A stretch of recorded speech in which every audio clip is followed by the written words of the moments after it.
সাংবাদিক মুন্নি সাহা, যিনি ভারতীয় এজেন্ডা বাংলাদেশে বাস্তবায়ন করেন, তাকে ধরার 4 ঘন্টা পরই পুলিশ ছেড়ে দিয়েছে। তিনি নাকি অসুস্থ হয়ে গেছেন। অসুস্থ হওয়ার পর তাকে তার পরিবারের কাছে পাঠানো হয়েছে। তো একটা মানুষ ধরার পর সে অসুস্থ হয়ে গেলে তাকে ছেড়ে দিতে হইবে? এটা কি ধরনের আইন?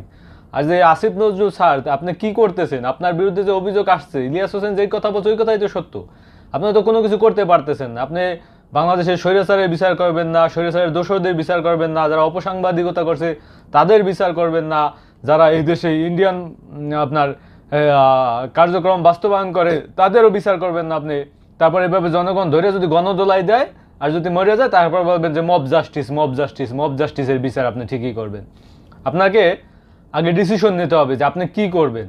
আপনি হয়তো পদত্যাগ করেন, নয়তো কাজ করেন। এইভাবে জাতির কাছে যে জাতির সামনে আপনি ধোকাবাজি করবেন জাতির সামনে দিয়া, এই কাজগুলো আর চলবে না। হয়তো পদত্যাগ করেন, নয়তো কাজ করেন। এই যে